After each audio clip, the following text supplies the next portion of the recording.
coming down. I just love it. It does this about twice a day, and it is just wonderful. I absolutely love the rain. And here we have a little espresso bar that will be open soon. And we have a river already flowing here in our street.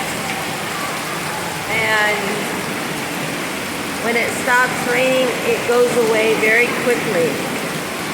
But I absolutely love the rain, and I love the way it smells. Oh, it smells so good, and it's refreshing, and it's just beautiful here. As you can see, it gets pretty deep, the water does.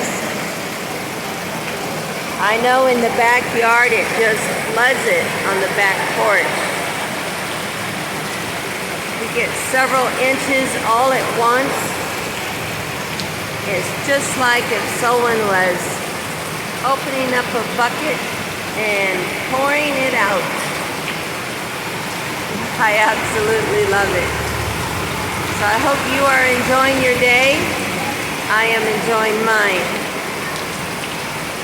Today is Sunday, and in a few days I will be going to Benin and Ghana and Togo and Burkina Faso. So looking forward to going to all of those countries, and certainly will be sending you as much video as I can. And everyone take care now. Bye.